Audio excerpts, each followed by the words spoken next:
Okay guys, we're back. I'm not even going to count episodes anymore. We're back for another one.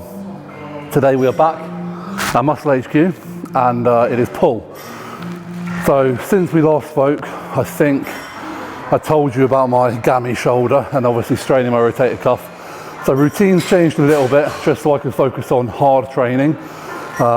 Whereas I was doing 2 push sessions a week with the shoulder, it's just not realistic to have 2 good push sessions.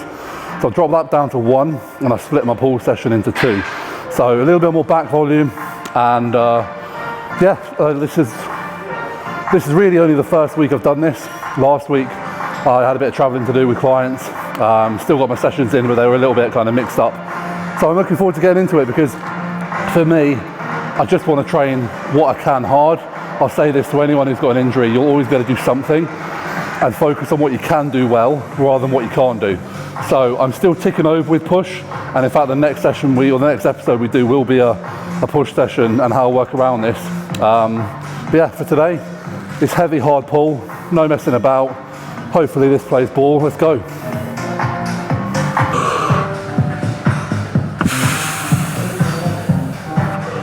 Ooh. Still starting the session with some abs. Even if you can't see them, it's good to work them.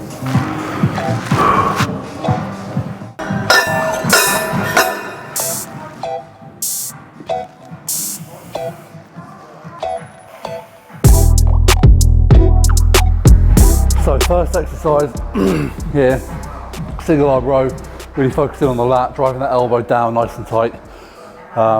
Because I've gone from 1 to 2 pull sessions, obviously the overall volume of back work has increased across the week, but I haven't just doubled it because that would be madness.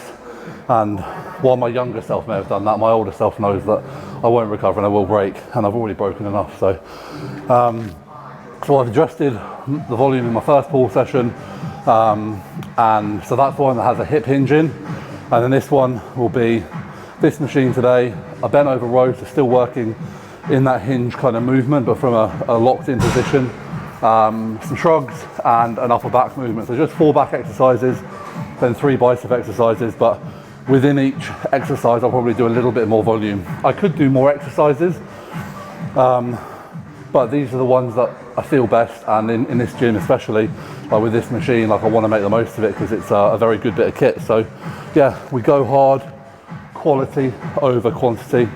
Not something I've done in the past, but certainly worth doing. And yeah, like I said, while I'm unable to maybe progress push sessions, and I certainly can hold the musculature through that chest and shoulder area for now, this gives me an opportunity to just work a little bit more on my back, and shows the one from behind, you can never have too much meat back there, so that's what we do.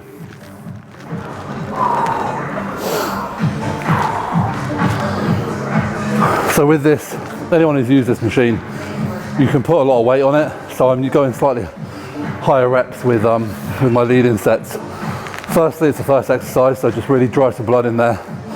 Nice strong contraction, but also it just means that technically going into my heavier work, I will be a bit more fatigued, and I don't need to kind of load it as much.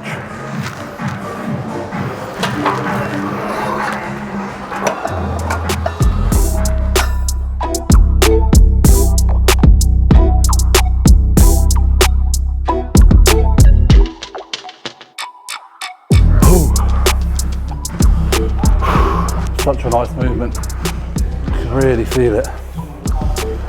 Always nice when you can actually pinpoint and load. The winning combo.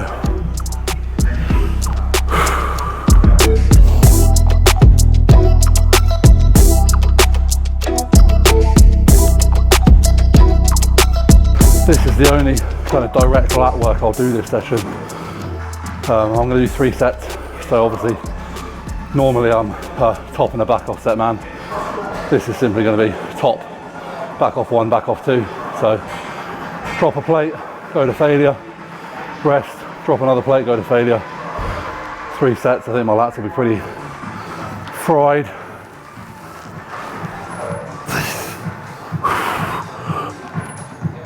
Nice. Oh.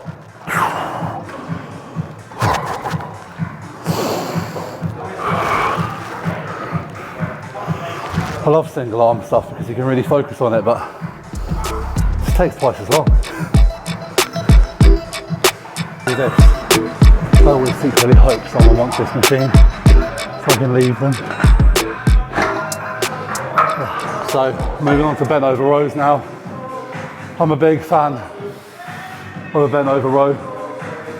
One of the sort of staple exercises I suppose I came up with as I was starting off, and I've always sort of connected well. So having said that, I think a lot of people get a bit confused with the row, with the bent over row, because they expect to feel, I suppose, a lot more isolation from it. It's a compound movement. The reason I have it in is because this week I hinged on a Monday, so I did my block RDLs, and then today I'm going to do bent over row, isometric hold, lower back, erectors, upper back, lats. It's just all encompassing, but you're not going to get like a direct, oh, I'm targeting my lats, I'm targeting my upper back. You're just going to fucking do the lot. And yeah, I personally think bang for buck, it's a good one. Off-season belt problems. I'm very much struggling to get into that hole there now.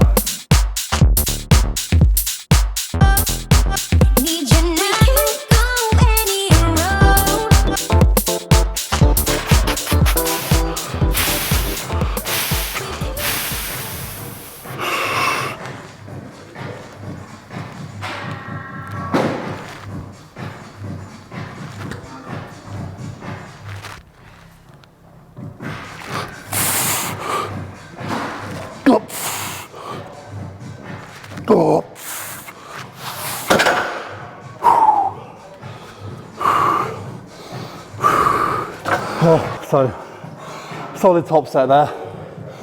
Just before that set, I was having a chat with Sam about that fine line on bent over rows between technique and intensity, because quite often you will see guys, as they progress heavier and heavier, they get more and more upright, to the point where it's just a kind of shrug.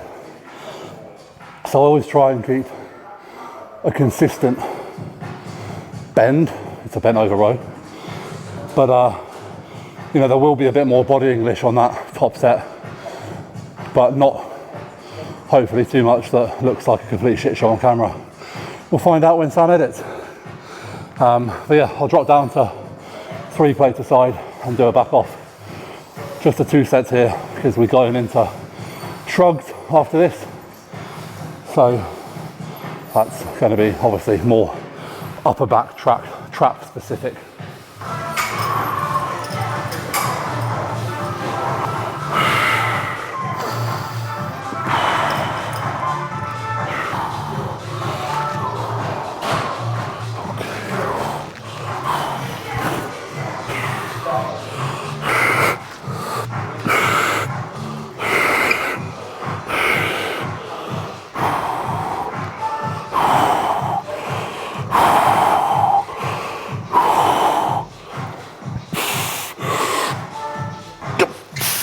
Okay.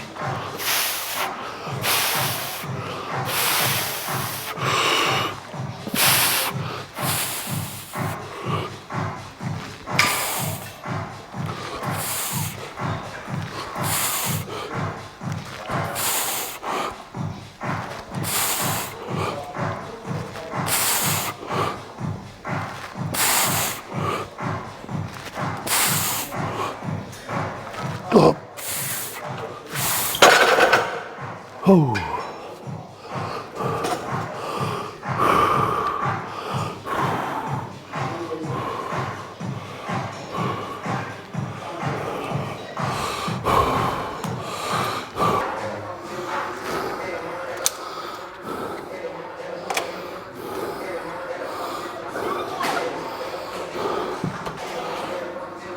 So I'm going to give you all an insight into my programming here. Barbell rows into barbell shrugs, Why? Very, very complicated, because I can't be bothered to unload and reload the bar. So this way I can stay in one spot, get them done and move on. Sometimes it's just about convenience.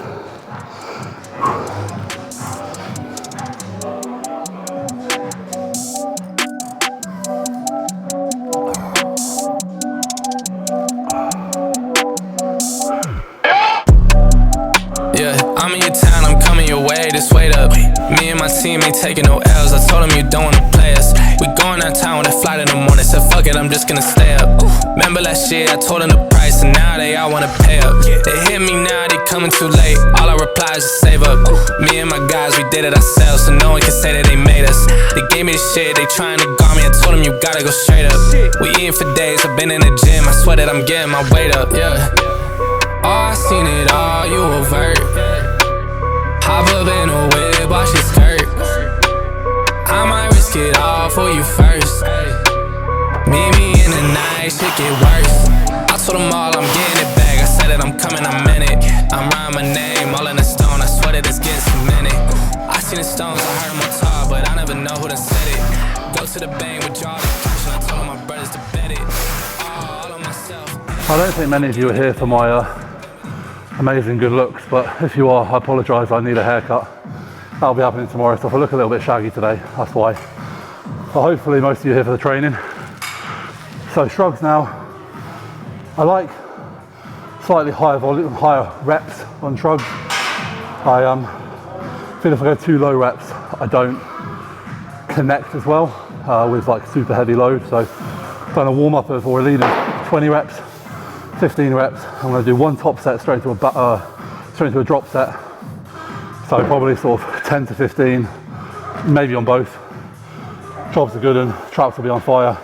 As I said in the previous little skit about the bent over row, it's an all-encompassing back movement. So I have already worked my upper back. This is just more isolating through the traps, and not too many people do shrugs now.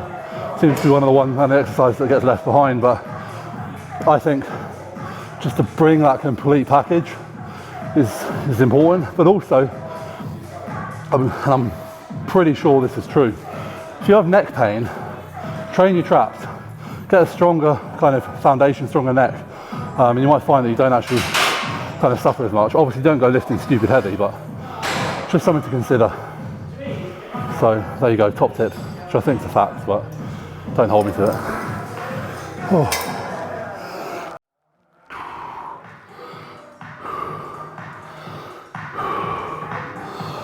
Of a barbell. Honestly, when I use a barbell, I was in a lockdown. So that's all I had in my little flat. Wondering if I was going to go through the floor. But you can't go wrong. You can't go wrong.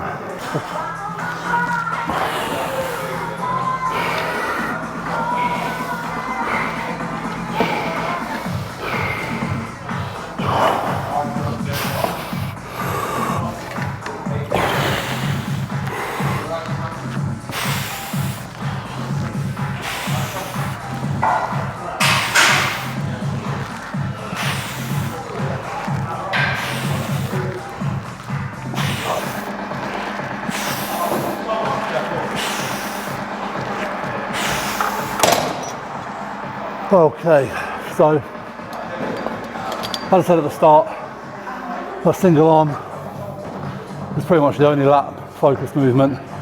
We then went bent over row, obviously total posterior domination. Shrugged, just because they were convenient to do next. Traps, and then here we're doing a more upper back focused row. So I suppose the difference from a low cable row, hands are slightly wider apart, slight lean back in the body so that the cable aligns a little bit better with my upper back. I'm thinking more about protraction and retraction, so bringing the shoulder blades forward and back to get the most out of that upper back. Again, like with pretty much any movement, you're never going to isolate, just your upper back. There's still going to be an element of mid and lat in there. So yeah, just upper back bias.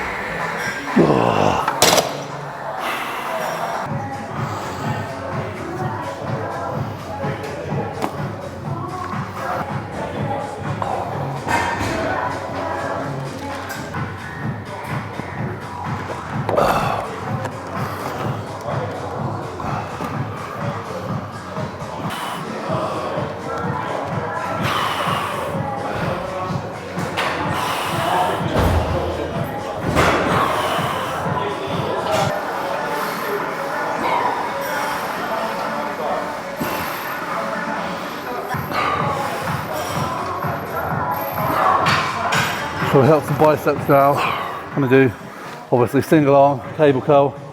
I get a great connection there, working one arm at a time. Just that extra little bit of focus.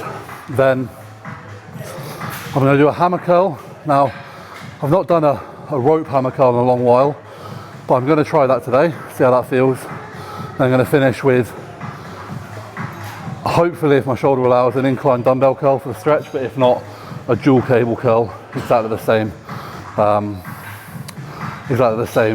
principle behind that.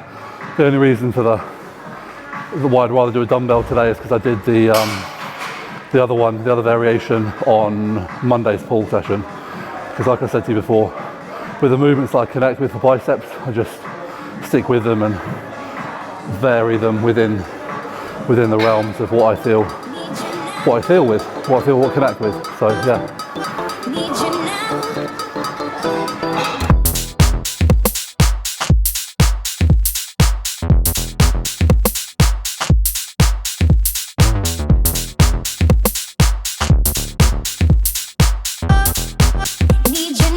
So that felt good. Get quite a nice stretch on that. I don't know, more than I expected because of the way the rope sort of pulls my arm. So yeah, 2 lead-ins, 1 top into a drop, nice and efficient. So 3 sets single arm, 3 sets on a drop hammer, and we'll do 3 sets, maybe a drop on the incline dumbbell now.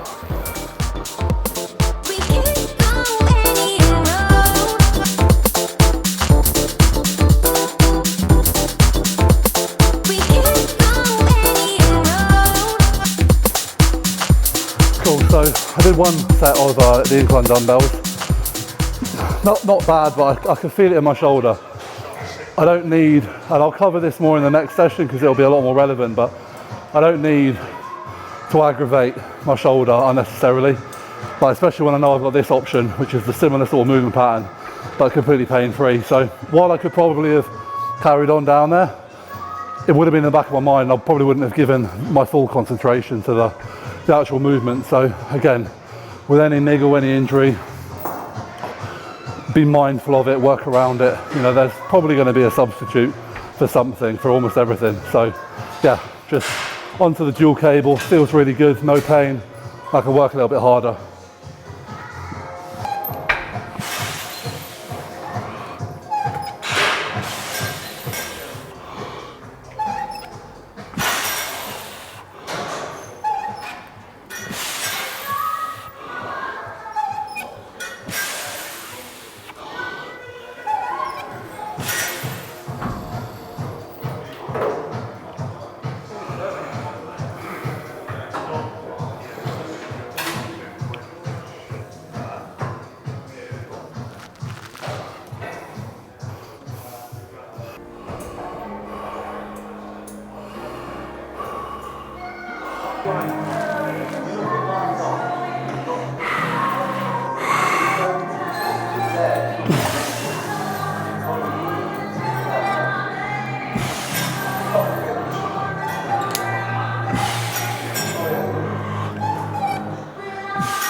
So obviously this is the first rotation, first time I've gone through this tweak. So whereas I used to do 2 push sessions, as I said before, I'm not doing that because I can't. Pressing is probably the most painful, but I wanted to try and do a little bit of top-up work on my delts at the end of this second pull session.